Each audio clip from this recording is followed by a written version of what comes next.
18h-19h, Time Sport avec Alexandre Seban sur Beurre FM. Bonjour à tous et à toutes, bienvenue dans Time Sport les amis, l'émission qui parle de tous les sports du lundi au vendredi de 18h à 19h sur Beurre FM, beurrefm.net et l'application évidemment. N'oubliez pas que vous pouvez nous écouter ou en tout cas nous réécouter aussi en podcast. Au menu aujourd'hui, un menu chargé avec beaucoup de football et un petit peu de rugby quand même. Ça fait longtemps qu'on n'en avait pas parlé du rugby. Alors le football évidemment, Barça-Lyon ce soir, c'est le retour de Nabil Fekir dans l'équipe lyonnaise en Ligue des Champions. Est-ce qu'il va pouvoir faire la différence ? Il y a un autre match aussi dont on voulait vous parler. Ça aurait dû faire 11-0 ou 11-1, 11-2. Ils sont arrêtés à 7, ça fait Fanny 7-0. C'était City Schalke, c'était hier soir. Le top du top, c'est Cristiano évidemment. Il a montré ses muscles, il l'avait dit avant. 3-0 pour la Juve face à l'Atlético, on en parle tout à l'heure. Et puis on reviendra bien sûr sur les déboires du 15 de France dans le tournoi des 6 nations. Et un invité de classe, Jamel Oudni, comédien, beau gosse, philanthrope à 16h. Allez, c'est parti. Go Time Sport. Time Sport. Bonjour à tous, mesdames et messieurs. Et tout d'abord, chers amis, je vous présente mon équipe ici présente. À ma droite, l'Espagnol, l'Hidalgo, le bel Hidalgo, évidemment, chers amis. Même si en ce moment, il fait un peu grise mine, faut bien le dire. Mais jamais du tout. Jamais. Buenas tardes, Alex. Buenas tardes, Juan José Dorado, journaliste évidemment, on le sait, comment vas-tu ? Très bien, même si vous pouvez croire que je suis inquiet pour ce soir, je ne le suis pas. Non, mais ça t'a fait un petit peu de peine quand même cette histoire de Real Madrid et d'Atlético là ou pas ? Oui, de la peine forcément, en tant que supporter espagnol, forcément, en tant que journaliste, ou en tant que supporter du football de façon générale, je trouve que c'est rafraîchissant de voir des équipes comme l'Ajax en quart de finale, ou encore la Juventus qu'on croyait peut-être perdue. Ne grille pas toutes tes cartouches. On va en parler tout au long de cette émission, évidemment, avec notre ami Tristan Telfouche. Ça fait personnellement longtemps que je ne l'avais pas croisé, je crois que ça fait quelques mois. Ouais. Bienvenue à toi, re-bienvenue en tout cas merci avec beaucoup, moi. Merci beaucoup. Et re-bienvenue dans l'émission, évidemment. Tristan, tu es journaliste également et chroniqueur Time Sport. Comment ça va ? Ça va super, on va voir ce soir si Lyon peut faire l'exploit. Hein. Souvent des exploits, surtout quand tu vas au Camp Nou. Mais bon, c'est pas impossible pour moi, on va voir. T'as l'œil qui pétille, je sens que t'y crois. Je sais pas, je sens que t'as mis un petit billet sur BetClick, Wikamax, je sais pas quoi là, tout ça. Avec les scénarios qu'on a vus, là, je le fais plus trop. Là. Non, t'as bien raison. Des codes supérieurs à 10. Non, t'as raison, de toute façon. Avec toutes les remontadas. Ça va être compliqué quand même ce soir pour l'Olympique Lyonnais. On va en parler évidemment avec Kamel Aïtkera, chef d'entreprise et ancien président du club de... Rappelle-moi le nom déjà. Blanc-Ménil Sport Football. Comment j'ai pu oublier ça ? C'est pas grave. Franchement, Blanc-Ménil c'est à côté, je vais me faire démonter si j'y vais là. Comment ça tu me laisses oublier ? Ça va pas ou quoi ? Comment ça va ? Ça va, merci, ça va. T'as vu tous ces matchs là c'est magnifique, c'est pas la Ligue des Champions, c'est la Ligue de la remontada, c'est incroyable. Incroyable. Je sais pas comment on va faire pour en parler tout à l'heure, je me demande si on va encore pas se planter sur les éventuels résultats de ce soir. On va dire que Lyon va gagner, ça c'est sûr. Ça va mettre en haleine toutes les équipes. Maintenant, même s'ils gagnent 4-0, 5-0 au match aller, aucune équipe ne dira qu'elle est qualifiée avec tout ce qui se passe. Mais aussi, ça fait du bien un peu. Et ouais. Ça remet tout le monde en question. Tout à fait. Celui qui se remet toujours en question et à qui ça fait du bien d'être là. Le petit génie de la bande. Saïd Hamda. J'adore mon petit surnom, hein. Tu peux le dire autant de fois mais c'est mérité. Tu peux arrêter de m'appeler Saïd, tu peux m'appeler Petit Génie, ça me Petit Génie, bien, comme dans Sliders, pour les plus vieux comprendront, c'est une vieille série où les mecs ils glissaient de monde en monde et tout, c'était génial. Là tu m'as perdu, Saïd. Bah ouais, je sais bien. Je ne tiens pas mon rang de Petit Génie. Le mec il a 15 ans. Arrête, il faut vraiment faire. En tout cas, t'es journaliste, t'es un mec sérieux. C'est ça. Beau gosse aussi à tes heures. Oh là là. Là, j'aime beaucoup comment il me présente. Je sais que j'ai ramené l'invité et tout, mais là, tu me vois trop bien. Je suis obligé. Tu nous ramènes du lourd à chaque fois. Moi, je dis à l'invité, tu peux déclarer le blast de la meuf que je charo parce qu'il me voit trop bien. Soumia. Soumia, si tu nous écoutes. Bah, gros bisous à toi, Soumia. C'est un très bon choix, Soumia. Vraiment, ne te rétracte pas. Il est très bien, Saïd. Vraiment. Merci. Il est mignon, Saïd. Il est très mignon. Il est plus que mignon. Il a un truc. Il a, tu vois. Il a un petit truc, ouais. Tu vois, ce petit, je sais pas, ce charme du Maroc, un truc, je sais pas. Arrêtez, je vais envoyer l'émission à mon père. On arrête de dire des bêtises quand même. Non, mais il est mignon. Cher auditeur, il sent la cannelle. Il sent la célibataire. cannelle et tout ça, c'est mignon. On voyage avec ça. Célibataire, mais plus pour très longtemps. Bon, vous l'avez entendu, il est avec nous. Il nous a fait l'honneur d'être présent dans l'émission, grâce notamment au petit génie de la bande. J'adore. Jamel Oudni, comédien. Bonjour Jamel, bienvenue. Bonjour et merci Alex. d'être là. Et bonjour à toute l'équipe. Merci à vous pour l'invitation. Ça fait très très plaisir d'être là. Et, On m'a dit que tu étais calé tennis, donc bon, ça colle pas trop. Je suis calé tennis, paddle, enfin tout ce qui touche à la raquette, raquette. à la petite baballe. Voilà, Bon, tout. on va parler football quand même. Allez, c'est tout de suite le ras-le-bol du jour. Time Sport, le ras-le-bol. On en a ras-le-bol de tous ces exploits. Ce soir, on a envie que notre équipe française gagne, évidemment, mais ils sont pas favoris, les Lyonnais, il faut dire la vérité. Donc bon, ceci étant, match nul 0-0 au match aller à Lyon. Ce soir, Nabil Fekir rechausse les crampons. Et il l'a dit, le Nabil. Il nous l'a dit. On vient au Camp Nou pour gagner. Kamel, t'y crois ou pas ? Moi, j'y crois pas trop. Après, c'est vrai qu'avec tout ce qui se passe, on a envie d'être mesuré et on tremble quand on donne un pronostic. Mais moi, j'y crois pas trop. Après, ça va dépendre d'un seul homme. C'est Messi. Voilà. La forme qu'il aura. Parce que je pense que le Barça, maintenant, n'est plus l'équipe qu'elle était avant. Elle n'est plus aussi solide qu'avant. Et depuis qu'elle a perdu Iniesta, elle a un problème au milieu de terrain dans les transmissions entre le milieu et l'attaque. Donc, c'est toujours Messi qui redescend et qui récupère les ballons. Donc, je pense que. Mais après, c'est vrai que Messi, ça le galvanise. Ce qui s'est passé hier avec Cristiano Ronaldo, ça va le galvaniser encore plus parce qu'il y a une compétition à distance. Maintenant, après Lyon, déjà le fait de dire que les déclarations de Fekir sont un peu présomptueuses, donc il faut faire attention parce que ça risque d'être à double tranchant, ça peut motiver Barça, même s'ils n'ont pas besoin de ça. On a envie que Lyon passe parce que c'est une équipe française. En tout cas, nous, ce qu'on souhaite, c'est que ça soit un bon match. Mais moi, j'ai du mal à y croire, mais bon, on ne sait jamais. Tristan, toi aussi, quand tu entends Nabil Fekir nous dire on vient pour gagner, tu penses qu'il est sérieux, Ouais, carrément. qu'il est conscient que des exploits ont été réalisés ces derniers jours et que eux aussi peuvent le faire au Camp Nou ? Il dit autre chose, il dit que la pression n'est pas sur leur dos, la pression elle est sur le dos du Barça.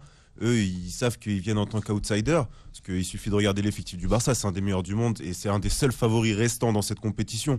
Donc c'est évident que le Barça est favori. Après, quand on regarde le match aller, il y a eu 0-0 alors que le Barça avait plutôt dominé.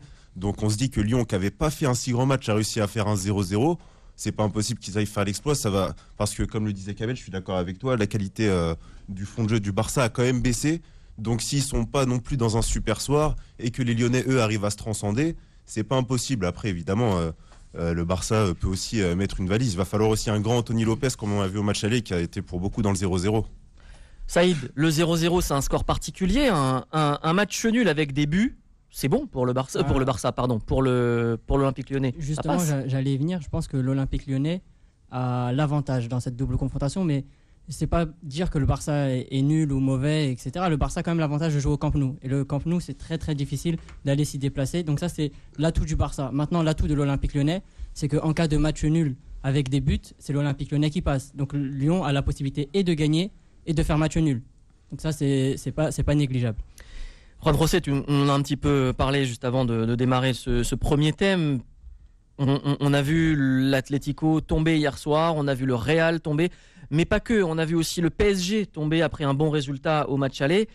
T'y crois, toi, à ce retournement de situation ? Parce que, quoi qu'on dise, le FC Barcelone est favori. Certes, le 0-0 les avantage plus ou moins, quoique, mais tout de même, il y a Messi, il y a Suarez, il y a tous ces grands joueurs dans l'équipe. Et puis le Barça n'a pas perdu grand-chose à domicile. La première des choses, c'est que je me rappelle 2010, et c'est Lyon qui a sorti le Real en huitième de finale. C'est le dernier grand exploit peut-être de Lyon à l'époque. Donc pourquoi pas refaire ça. Mais effectivement, c'est très compliqué de le faire, notamment du côté du Camp Nou à Barcelone. Alors sur une double confrontation, c'est très compliqué d'éliminer Barcelone. Sur un match de coupe, oui, pourquoi pas. Mais sur une double confrontation, sur 190 minutes, c'est très très compliqué de les éliminer. Alors le Barça, c'est une équipe qui ne marque pas peut-être très rapidement, parfois, surtout cette dernière saison, mais que en fin de première mi-temps et en deuxième mi-temps notamment, arrive à faire la différence. Ça s'est passé il y a quelques semaines face à Séville, où effectivement ils ont battu Séville à Séville 3-1. Ça s'est passé au Santiago Bernabéu face à Barcelone, où ils ont fait une première mi-temps. Au Real Madrid.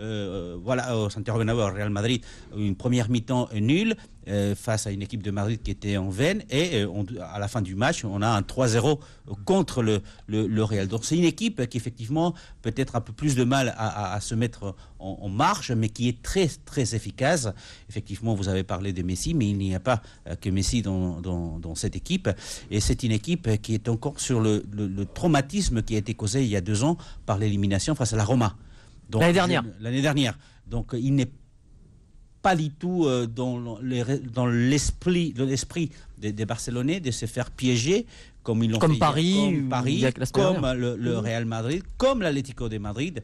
Non, je pense qu'aujourd'hui ça va être un match intéressant, mais sans aucun doute le favori c'est le Barça. Mais si exploit il y a, c'est un exploit des Lions, et pourquoi pas après celui de l'Ajax, de Manchester. Tu as cité dans tes exemples le FC Séville, c'est vrai qu'ils ont pris une correction. Il y a quelques temps, ils en ont pris 6 en Coupe du Roi. Le Real au Camp Nou lors en Liga, pardon, en championnat, donc ils ont pris 5-1. Ceci étant, le FC Séville, le Betis Séville a réussi à battre le Barça au Camp Nou, une défaite 4-3. C'était il y a quelques mois, tout de même. Est-ce que Bruno Genesio devra ce soir s'inspirer de ce qui s'est passé ce soir-là? C'est la seule défaite du Barça au Camp Nou cette saison. Oui. Ils ont failli perdre face à Valence où il y avait 2-0 et ils ont fini match nul à la fin. C'est vrai. Donc, Bruno Genesio a déjà montré, notamment lors du premier match face à Manchester City, en phase de poule, qu'il est capable de bien appréhender l'équipe adverse pour la faire déjouer. Il serait capable de le faire face à Barcelone, mais à une différence près, c'est qu'on n'est pas en phase de poule. C'est qu'en match retour des 8e de finale. Que du côté, en face, vous avez Valverde aussi, qui a regardé des vidéos et qui sait comment Lyon va certainement jouer, et notamment avec l'arrivée de Fekir cette fois-ci.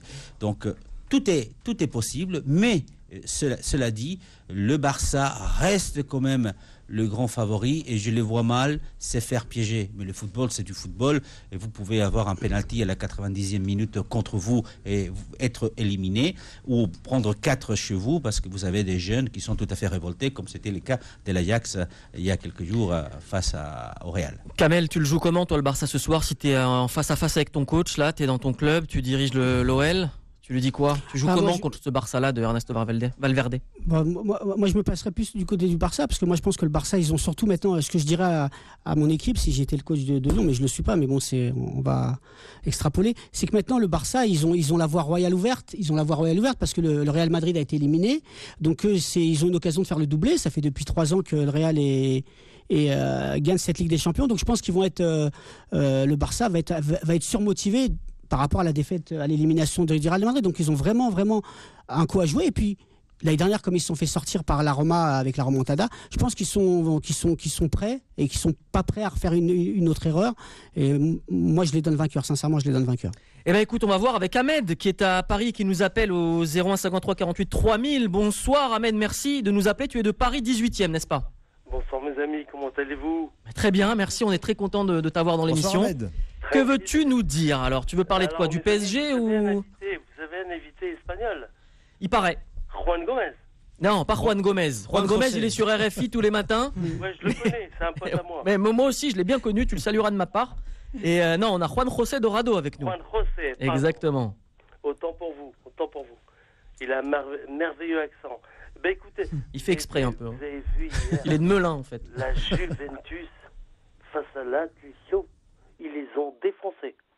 C'est ce qu'on a vu, oui, en effet. Ah bah, c'est un super... Vous avez vu le vieux, soi-disant Ronaldo, il quitte le Real, il est en extinction. Non, regardez. Et ce soir, tu penses que Nabil Fekir, il peut faire la même chose ou pas? Le mec, il a 33 ans, regardez. Il est toujours au top. Toujours au top. Moi, pour Lyon, je vous dis juste un truc. Pour Lyon, rien n'est acquis, rien n'est certain, messieurs. Moi, je suis un ancien sportif de haut niveau. Boxe américaine. Ah, je connaissais pas ça là. Tiens. Le fight. D'accord. Je vous dis en toute sincérité, hein, jamais vous manquez de respect à votre adversaire. Jamais. Toujours vous le suivez des yeux. Parce que vous lui manquez de respect, il vous descend. Regardez le PSG.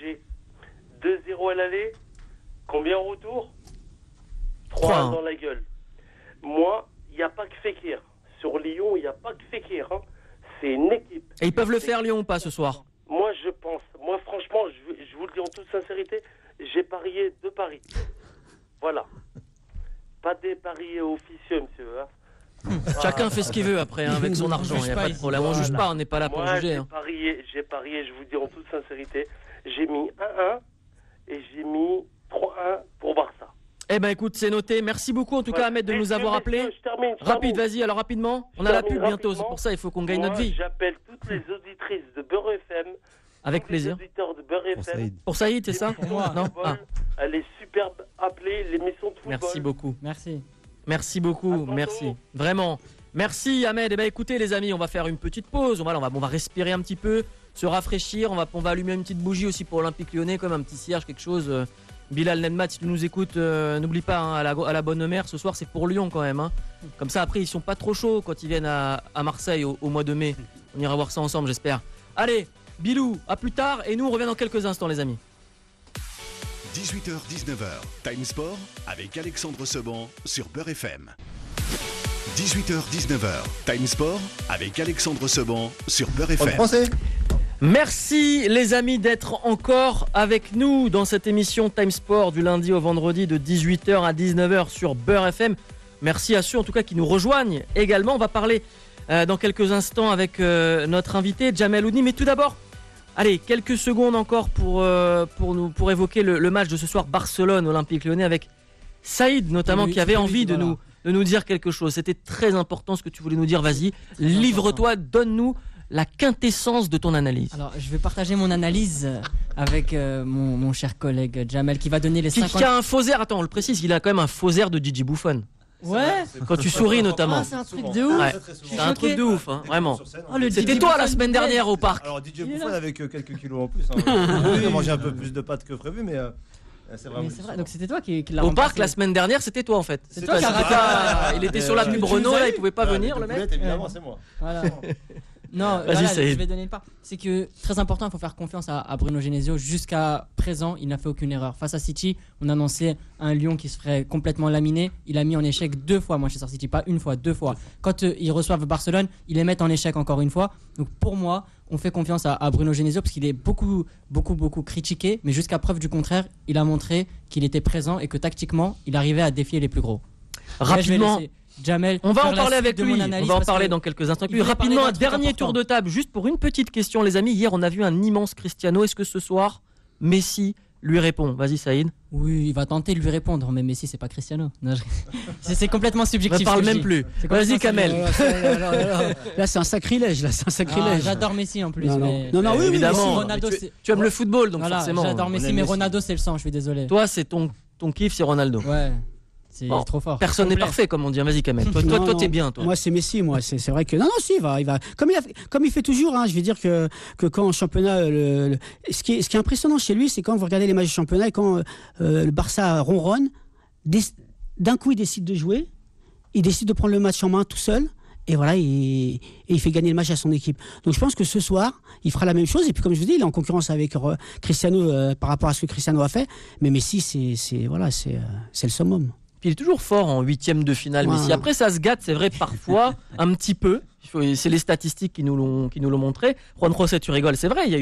On l'a souvent critiqué pour ça, d'ailleurs. Parfois, en quart de finale, en demi-finale ou en finale, il n'était pas toujours au top. Par contre, en 8e, il a mis des fessées à Arsenal, il a mis des fessées à beaucoup de gens déjà. Juan José, ce soir, un grand Messi ou pas?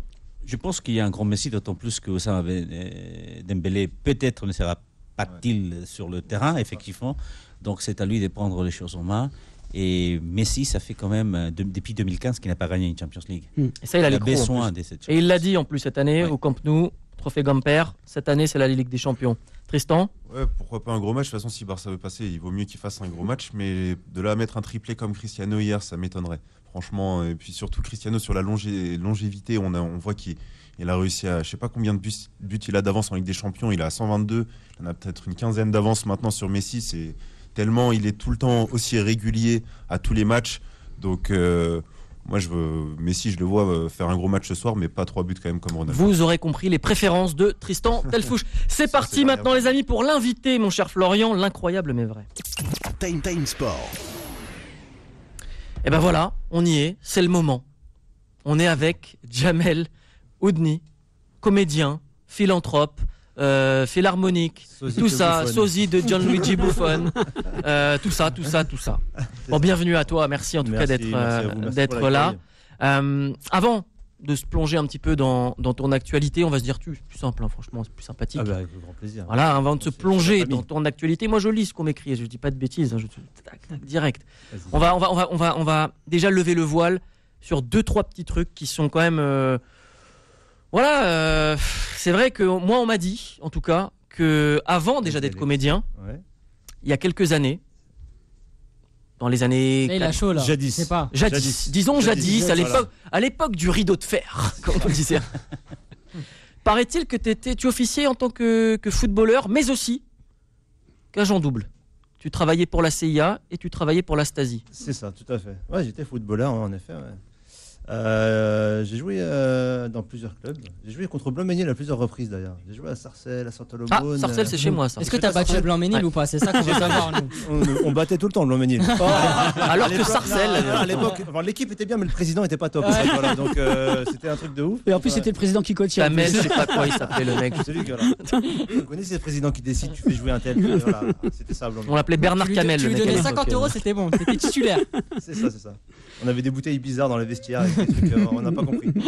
Non, on me dit que ancien international tchécoslovaque alors. Tout à fait, ouais. Voilà, j'ai 8 sélections avec la Tchécoslovaquie. C'est ça. Je la prends ce soir en tout cas, mais ça fait plaisir. Ouais, non, j'ai joué avec la Tchécoslovaquie. T'étais dans les buts, ils ont vu que tu ressemblais à Buffon, ils ont dit c'est notre gardien. Mais j'étais gardien. Et doublure d'Apoula Edel. En plus, c'est bien. Non, on peut pas être doublure d'Apoula. Il est déjà doublure de lui-même. Il est doublure de lui-même, le mec. Alex, j'ai pas ta fiche, mais il dit qu'il est gardien. Il nous a dit quand même qu'il a marqué 3 buts. Et alors pourquoi Chilavert il marquait des buts? Qu'est-ce qu'il y a? Il a appris à Chilavert à tirer les pénaltys, le mec. Je vous jure que c'est vrai, en plus, je tirais les pénaltys de mon équipe à l'époque. J'avais ce talent-là.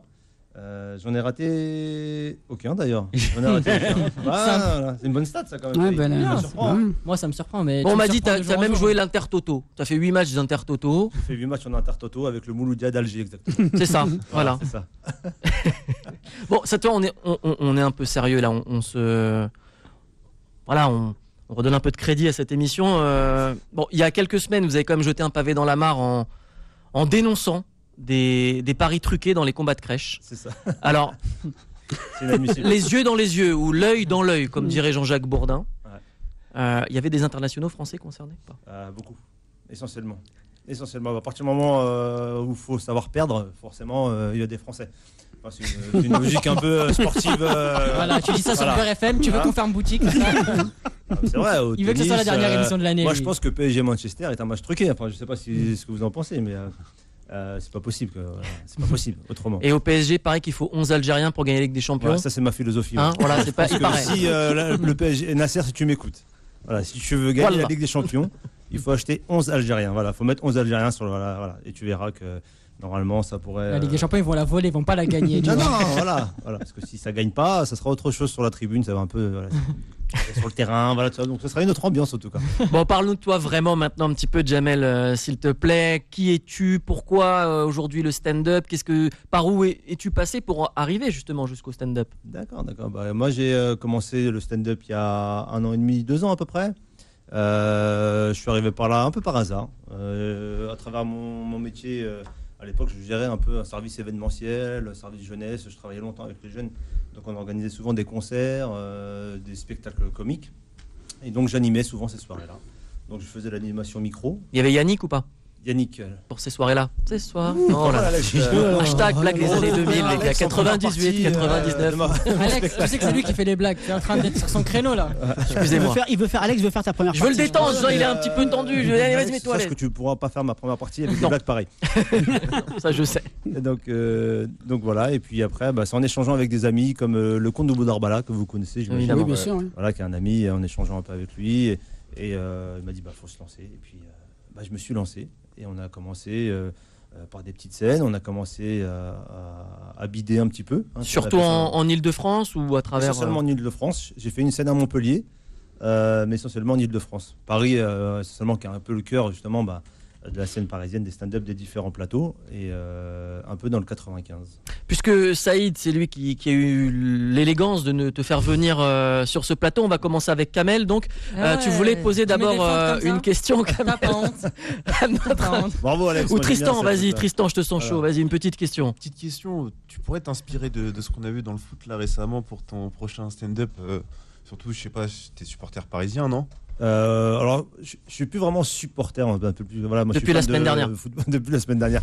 Non, ouais, bien sûr, évidemment que c'est un sujet qui peut vraiment être traité dans le stand-up, qui traite de l'actualité et de la façon dont. Parce que nous, on a pleuré, on aimerait bien rire maintenant. Bah, tu viens à mon spectacle, à mes différents plateaux, il n'y a pas de souci. Mais vaut mieux en rire aujourd'hui qu'en pleurer. T'es supporter parisien, hein, Tristan, j'imagine. Aussi. C'est dur, hein. Ah, c'est pas. C'est pour ça. La détresse dans la voix. Là, on le sent. Pas bien, je vois, il est pas bien. C'est ça. On a gagné Dijon, mais. Voilà, tu Dijon, c'est bien. C'est une blague tout seul, tu vois. Vas-y, Kamel. Oui, dis-moi, bon, c'est vrai que tu t'es venu au stand-up par hasard, hein, chemin faisant, en animant des petites soirées, etc. Tu t'es trouvé du talent. Et je voulais savoir, bah oui, on se découvre, hein, c'est bien, on se découvre à tout âge. C'est parfait. Et je voulais savoir qui t'écrit tes textes. C'est toi qui les écris ou t'as un auteur ou... Non, c'est important. Je t'aide beaucoup à écrire. Ah, d'accord. C'est pas moi. Je m'inspire de Saïd. Je regarde un peu sa vie. Vous connaissez pas tout. Il a une vie parallèle. Je suis une galère. Donc non, j'écris pour le moment un peu essentiellement tout seul. Ah bah, j'ai un artiste qui s'appelle Mouamadou qui m'a un peu aidé aussi, beaucoup aidé. Avec qui on travaille, on est bien ensemble. Et je fais sa première partie d'ailleurs le 27 mars au théâtre de 10h. 21h30 et je vous invite tous à venir. C'est un quel jour? C'est un mercredi soir. Dis-nous, il y a Ligue des Champions ou pas ce soir, la Ligue? Non, je crois pas qu'il y a Ligue des Champions. Je crois pas. Juan Saucé, il y a Ligue des Champions ou pas? C'est quoi, c'est un lundi? C'est un mercredi. Non, le lundi, il n'y a pas de Ligue des Champions. Peut-être. En Espagne, ils savent plus, les mecs. Il n'y a plus la Ligue des Champions. On avait foot, on a encore foot le lundi soir. C'est vrai. En Espagne, il y a foot tout le temps. Oui. Il y a foot tout le temps. Lundi au moins. Voilà. Vas-y, ça y est, tu voulais poser une petite question. Moi, j'écoute attentivement tout ce que tu dis. Et tu as dit que tu commençais à bider au début. Quel est le plus gros bid que tu as eu sur scène là? Tu t'es dit, je veux pas trop raconter cette histoire, mais comme je te pose la question, il faut nous le dire. Je réfléchis comme ça quand j'ai parlé un peu de mon fils. Vous voulez que je vous fasse la blague? Vas-y, fais-nous la blague. Voilà. Je disais que en fait, mon fils, il était un peu chiant sur la route des vacances parce qu'il nous laissait pas dormir quand il conduisait. Ah bah ouais, bah la marche. Ouais, c'est marrant, c'est vrai, la marche. Hein. On est archi bon T'avais public. pas un public de connaisseurs à l'époque, c'est pour ça. Ils n'avaient pas compris la blague. Voilà. Et ce jour-là, quand je l'ai faite, j'ai eu un silence total. Pourtant, pour moi, j'étais persuadé de cette blague. Mais les stand-up, c'est quand même assez compliqué. Il y a beaucoup d'acteurs qui arrivent ces dernières années. On parle de beaucoup d'acteurs qui font du stand-up. On rigole, c'est de la comédie, c'est sympa, mais ça doit cogner aussi pour trouver des salles, pour réussir, pour convaincre des producteurs. C'est pas un monde aussi facile que ça. On rigole pas tout le temps. Il y a une concurrence malsaine un peu. Voilà, il y a l'envers du décor, on va dire. Oui. Il n'y a pas de concurrence malsaine, je pense qu'il y a de la place pour tout le monde, mais c'est quand même un phénomène qui vient des États-Unis et qui en pleine émergence en France, avec le Jamel Comedy Club, qui a été le premier précurseur. Et aujourd'hui, il y a des lieux comme le Paname, le Café Oscar, où vraiment, voilà, mais aujourd'hui, il y a beaucoup d'artistes avec des univers différents. Et voilà, c'est la magie un peu de cet art qui nous permet d'être vraiment plusieurs, parce que c'est une façon de raconter des histoires, chacun est différent. Et moi, je pense qu'il y a de la place pour tout le monde. Quel est ton rapport au sport? Tu as dit que tu étais un peu branché foot, si on a bien compris. Ouais, tu as grandi avec quoi? Le football, tu as beaucoup joué. Est-ce que ça te sert encore aujourd'hui? J'ai grandi avec le football. J'ai commencé le football à l'âge de 7 ans. Et je continue encore un petit peu aujourd'hui, quand mon corps le veut bien, parce que c'est compliqué. Officiellement dans un club ou? Ouais, au club de Beaumont-sur-Oise. Dans le 95. Je connais bien. Tu connais bien Beaumont-sur-Oise? Beaumont-sur-Oise, pas loin de Sarcelles. La petite Détroit, tu connais? Voilà. Donc on joue sur des. Détroit, c'est ça? Sur des champs de. Non, Détroit, c'est aux États-Unis, Baba. Non, ça se dit aussi en France. C'est le plus petit championnat. Me demande pas comment je connais ça, c'est tout. C'est ça ou pas? Non, c'est pas ça, Saïd. Tu ne connais rien au football, Saïd. Donc voilà. Mais après, moi, surtout ce que j'ai fait dans le football, j'ai eu un peu. Ma particularité, c'est que j'ai eu tous les rôles.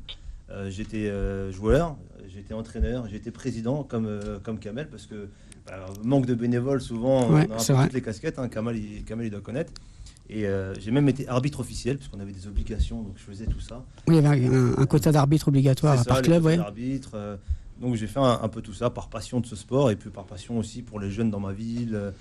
Donc on avait monté ces projets-là avec les jeunes, et puis le club aujourd'hui il continue. Et c'est une fierté, en tout cas, voilà, d'avoir pu mettre ma pierre à l'édifice. Et le club de ton cœur, donc c'est le PSG, si j'ai bien compris?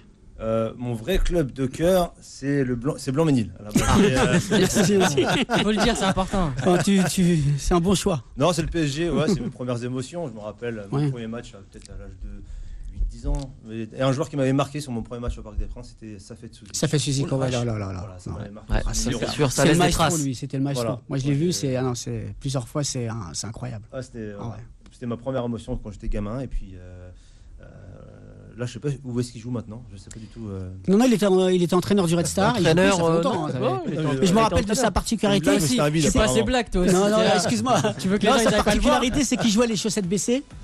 Ouais, c'est ça. Chaussettes baissées, il avait des mollets énormes. Et voilà. Non, mais continuez, les amis, on est bien. On est avec Jamel. On va passer, nous, encore une fois, l'étape de la pause. Et on revient. On reparlera évidemment encore avec toi. Moi, j'ai dit victoire de Lyon demain. Ce soir. 7-0. 7-0 avec 6 buts de Fekir. Ça, c'est parce que. C'est une grande semaine pour les Algériens, là. Tout voilà, ça. Bouteflika, Zidane. Je pense que Fekir, c'est son soir. On va voir. Premier ministre. On va en reparler. Allez, à tout de suite dans Time Sport. 18h-19h, Time Sport avec Alexandre Seban sur Beurre FM. 18h-19h, Time Sport avec Alexandre Seban sur Beurre FM. Allez, troisième partie dans Time Sport. On va parler de la victoire de la soirée, les amis. Time Sport, la victoire. Ouais, la victoire de la soirée, c'était évidemment Manchester City qui a étrié, explosé. Il a mis Fanny 7-0 à Schalke 04. C'était incroyable. On s'y attendait pas forcément à ce carton. Ceci étant, Juan José, tout s'explique. Schalke, c'est une équipe un peu de bas de tableau en ce moment en Allemagne. Tout s'explique. City, premier de la première ligue, 74 points, face au 14e de la Bundesliga. Schalke qui est mal en point. La Bundesliga qui est au ralenti depuis un certain nombre d'années. Donc le résultat est tout à fait normal, entre guillemets, on l'a toujours dit. Des équipes comme City sont préparées justement pour être en forme au mois de février, au mois de mars pour les 8e de finale de la Champions League. C'est l'un de leurs objectifs. Et puis, n'oubliez pas, City, c'est Guardiola. Il est arrivé aussi pour gagner cette Champions League. City favori pour toi? Favori, sans aucun doute. Parmi les 3 favoris? Oui. Ok. Kamel, qu'est-ce que t'en as pensé toi de ce match-là hier? Surprise pour toi ou finalement c'est la logique? Oui, surprise parce que généralement même si les équipes allemandes comme Schalke ne sont pas au top en championnat, généralement l'ADN des équipes allemandes c'est la solidité. Je veux dire, ils auraient pu perdre 1-0, 2-0, mais 7-0 c'est rare qu'une équipe allemande perde 7-0 en Ligue des Champions, quel que soit son niveau en championnat, parce qu'ils ont quand même cette politique de tactique, d'être solide, etc. Après je sais pas, peut-être qu'ils étaient dans un mauvais jour et ils se sont dit peut-être aussi qu'ils privilégient plus le championnat parce qu'ils veulent pas descendre, parce qu'ils sont en train de jouer la descente. Après City, il faut pas s'enflammer sur eux. Je veux dire, moi sincèrement, c'est pas non plus. On dit Guardiola, mais voilà. Donc il s'agit pas d'avoir 90% de possession de ballon et de rien en faire. Donc je pense que City contre des grosses équipes bien en place comme la Juventus. Et tactiquement, ils passeront pas. Ouais, c'est sûr. Non, je crois pas. Non. Tristan, toi aussi ton avis là-dessus? Finalement, cette année, dans les équipes qui vont rester en quart, il n'y a pas tant d'équipes supérieures à City. Au final, pour moi, il n'y a que Juve et éventuellement Barcelone s'il passe ce soir. Donc ils ont frappé un gros coup hier. Après, moi, là où je suis d'accord sur Guardiola, c'est vraiment il est exceptionnel dans ce qu'il arrive à transmettre à ses joueurs et dans la régularité de l'équipe, dans l'identité bien sûr, mais aussi contre les plus faibles. City, ça met constamment beaucoup de buts, ça confisque le ballon, les mecs courent et à la fin ils finissent par craquer. Donc juste moi je trouve ça exceptionnel, mais je suis d'accord avec Kamel que sur les grands matchs, quand ils reçoivent, quand il faut aller au combat et qu'il y a beaucoup d'intensité, parfois ils déjouent. Saïd? Sur Manchester City? Sur Manchester City, évidemment, favori de la Ligue des Champions ou pas? C'est un message ce qui s'est passé hier soir? Non, parce que ça fait plusieurs années qu'on est assez émerveillé par cette équipe de Manchester City et on peut pas prendre l'exemple de Schalke comme un exemple, comme un message envoyé à toute l'Europe. C'était Schalke en face. Schalke en Bundesliga, ils sont très moyens. C'est pas une équipe. Moi, j'attends de les voir face au gros. À mon avis, ils vont faire un bon petit, au moins demi-finale, et c'est dans le dernier carré qu'il faudra les juger. Parce que c'est une équipe qui progresse. Au fur et à mesure, on juge souvent le PSG sur sa capacité à gagner la Ligue des Champions, mais il ne faut pas oublier que Manchester City a été racheté en 2008 avec cet objectif-là. Donc si la logique est respectée, Manchester City gagnera la Ligue des Champions avant le PSG. Donc je ne sais pas si c'est cette année. En tout cas, cette année, il y a de la place puisque beaucoup de gros sont déjà sortis. Jamel, un dernier mot sur Manchester City, vas-y. Ouais, moi je rejoins Kamel. Je pense que ce n'est pas une équipe qui ira au bout. dès qu'il faudra jouer face à une équipe solide, la Juve ou autre, voilà. Et Schalke, c'est pas une équipe de dingue. Au tirage au sort, tout le monde les voulait à la base, je pense. Franchement, Schalke, il n'y a que 2 gros joueurs là-bas. Voilà, il n'y a pas de la Dutch Qualitat, c'est pas chez Schalke, apparemment. Il n'y a que Amin Harit et Hamza Mendil, 2 représentants du Maroc, qui ont le niveau dans cette équipe. On a compris que Saïd était tunisien. Allez, c'est parti, le duel du soir. Time Sport. C'était même le duel. Je me fais toujours avoir par le jingle. Voilà. C'était le duel de cette Ligue des Champions, de ces 8e de finale. Juventus, Atlético Madrid. Messieurs, ils ont pris une tannée hier, une treja, comme on dit chez vous. C'est ça, tout à fait. Ils ont pris 3-0, 3 buts de Ronaldo. Il a dit après le match, Cristiano, j'ai été recruté pour ça. Donc tranquille, je l'ai fait. Tristan.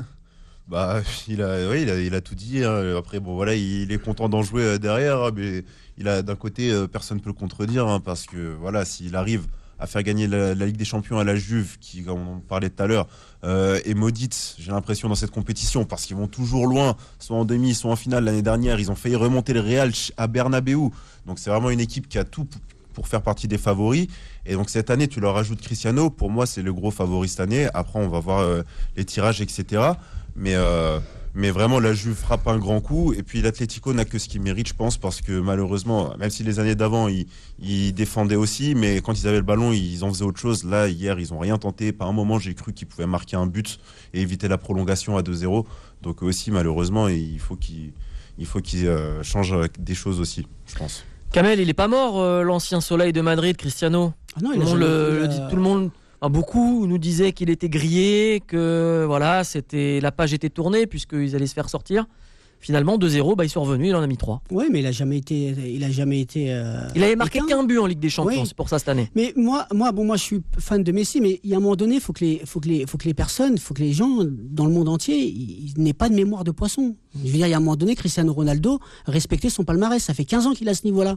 En tant que pour être ce qui caractérise un sportif de haut niveau, c'est comme dans le tennis, par exemple, parce que je crois que c'est Djokovic qui disait ça, être numéro 1, ça peut arriver à tout le monde par accident. Le rester, c'est là qu'on voit les grands tennisman. Et là, c'est pareil. Ronaldo, ça fait 15-16 ans qu'il a ce niveau-là, qu'il se tire la bourre avec Messi. C'est incroyable. Et aussi, je lui dis merci. Parce qu'il y a un moment donné, les équipes comme l'Atlético, ils tuent le football. Ils ont eu 0 tir cadré. Je suis pas d'accord, là t'abuses. Hein. Non, mais je est-ce que tu as vu le match hier? Bien sûr que j'ai vu. Ah d'accord, okay, bon, tu l'as pas vu avec les mêmes yeux que moi. Mais il y a un moment donné, quand tu vois que les deux attaquants, Griezmann et Morata, ils défendent dans leurs 18 mètres. Je veux dire, quand tu récupères le ballon, tu le donnes à qui? Moi, je veux à l'arbitre. Donc je pense que moi, il y a un moment donné, il y a eu. Là, il n'y a pas de problème. Il y a eu, on va faire match Maroc-Algérie, c'est ça? Il y a eu. La dernière fois qu'on a fait ça, c'était pas bien pour vous. Messieurs, allez-y. Et ce que je veux dire, c'est que Ronaldo, il a pris son rôle et il a pris le manche de l'équipe et il a marqué ses 3 buts. Moi, je dis fantastique et chapeau bas à Cristiano Ronaldo. Qu'est-ce que c'est que ce match, Juan José de l'Atlético Madrid? On n'a pas compris. Il manquait quoi? Diego Costa devant et puis il manquait tout simplement. Un peu de cojones. Diego Simeone n'a pas eu le courage de mettre son match équipe foiré de Simeone, un peu plus en attaque. C'est Simeone le fautif. C'est Simeone qui s'est trompé en étant ultra défensif. Il pensait qu'avec les 2-0 il pouvait tenir parce qu'il l'a tenu par le passé. Mais l'Atlético de cette saison n'est pas le même que celui des 2014 ou des 2016 quand ils sont arrivés en finale face au Real. Non, c'est pas du tout la même équipe. Donc c'est là où il s'est trompé. Cela dit, je me rappelle tout simplement, excuse-moi Kamel, Eto'o avec l'Inter défendre latéral droit face à Barcelone au Camp Nou pour arriver en finale de la Champions League. Donc si Eto'o était capable effectivement de défendre, pourquoi pas Morata et Griezmann. Là, ils l'ont pas bien fait en tout cas hier. Ils l'ont pas bien fait et c'est surtout on a renoncé à essayer de marquer. Le petit Thomas Lemar, les amis, comment vous l'avez trouvé Thomas Lemar? Je trouve qu'il colle pas à l'ADN de cette équipe de Simeone. Non, c'est un joueur de ballon qui veut pas trop faire l'effort, donc à partir de là c'est compliqué. Mais après Thomas Lemar, il vient juste d'arriver, il faut quand même lui laisser le temps de s'adapter et d'avoir l'ADN. En fait, Atlético, ça se prend pas comme ça. Donc le Thomas Lemar, je trouve que c'est un petit peu difficile de mettre la faute sur lui. Si on devait mettre la faute sur quelqu'un, ce serait Griezmann parce que c'est lui qui était attendu. Il y avait un duel à distance avec Cristiano tous les 4 matins. Il nous dit qu'il mange à la même table que lui, sauf que Cristiano, quand il est en face de lui, il l'a éliminé en 2014, 2015, 2016, 2017, 2018 et 2019. Donc tu vois, à un moment donné, tu peux pas dire que tu as la même table que lui à chaque fois que tu l'affrontes, que ce soit en sélection nationale ou en club, tu te fais sortir par lui. Et Juan José a bien répondu à Kamel, il a quasiment dit tout ce que je voulais ajouter. On a tous vu le match d'hier, mais hier, l'Atlético n'a pas commencé à jouer au foot que depuis hier. Sur les 5 dernières années, ils ont fait au moins deux finales. Donc c'est que ce système-là a fonctionné pendant. Mais ça lui plaît pas. Ça lui plaît pas. Il compterait beaucoup mieux. Oui, mais il compterait, mais comment moi je te parle. Je vais te dire, c'est une équipe vaillante qui mérite sa place et qui joue avec ses qualités. Donc ils ont pas les joueurs que le Real, que le Barça, que la Juve ont. Donc ils font autrement. Mais je suis d'accord avec toi. Quand tu récupères le ballon dans tes 18 mètres et tu te retournes, tes défenseurs, tu récupères ton ballon à 18 mètres. Pendant 90 minutes, tu te retournes et tu vois que tes deux attaquants ils sont à 2 mètres de toi. Tu la donnes à qui le ballon? Tu vas marquer comment? Il y a eu 0 tir cadré. C'est le football. De l'Inter Milan, Chelsea l'a fait. Et l'Atlético Madrid en a fait sa spécialité et ça a fonctionné. Eto'o, il était devant, couloir droit, il défendait, mais il était dans les 18 mètres adverses. Là, il a jamais fait Griezmann. Ils jouaient dans leurs 18 mètres. Je suis désolé. Après, moi, je pense que de toute façon, par rapport à Diego Simeone, je sais pas si c'est trompé, mais il est tombé sur un génie, quoi. Après, derrière sur Cristiano. C'est lui qui a fait le match à lui tout seul. L'Espagne était tombée sur un super Cristiano lors du mondial face au Portugal. C'est lui qui a gagné le match. Et l'année dernière, il avait fait la même chose avec Wolfsburg, je crois, je me trompe pas. Voilà, match aller, ils avaient perdu, il nous refait un triplé pour qualifier son équipe. Ce qui est fou, c'est qu'il annonce avant le match, il dit on va revenir, et il le fait. Et à la fin, petite célébration en clin d'œil au geste de Simeone, je trouve ça très fort et très symbolique. Donc, franchement, Cristiano Ronaldo, on peut lui dire ce qu'on veut, c'est qu'il a parlé, il a assumé, il a répondu. Après, toute l'équipe de la Juve a fait un énorme match, il était largement supérieur à l'Atlético. Jamel, est-ce que tu peux nous redire un petit peu où est-ce qu'on peut te retrouver dans ton prochain spectacle, comment il s'appelle, où est-ce qu'on va pouvoir te voir et à quelle date? Pas de souci, Alex. Alors, tu as 40 secondes. 40 secondes, très bien. Donc là, sur les réseaux sociaux, donc Jamel Oudni, DJAMELOUDNI. Et donc, vous pouvez me retrouver sur les différents plateaux parisiens. Il y a des photos de toi dessus. Il y a des photos, il y a mes dates. Juste pour vérifier par rapport à Buffon. Voilà, vous allez sur les réseaux sociaux et vous me dites vraiment si je ressemble à Gianluigi Buffon ou si ces gens de l'émission ont un problème ophtalmique. Voilà. Et ce soir, je joue au Sonar à Pigalle, s'il y en a qui veulent vous passer. Ouais. Sinon, voilà, les prochaines grandes dates, c'est le 27 mars. Je le redis au théâtre de 10h avec Mohamedou, donc je vous invite tous. Et puis à la rentrée ou début 2019, j'aurai mon spectacle normalement, qui va s'appeler Rencontre. Voilà, c'est un projet en cours avec différents partenaires. Voilà. Eh ben, merci à toi d'être venu ici dans Time Sport nous en parler. Tu reviendras à la rentrée puisque tu auras le grand spectacle. Je reviens la semaine prochaine. La semaine prochaine, Inch'Allah. Merci à tous en tout cas de nous écouter. Time Sport, ça revient demain avec Bilal Nenman. À demain. Retrouvez Time Sport tous les jours de 18h à 19h et en podcast sur beurrefm.net et l'appli Beurre FM.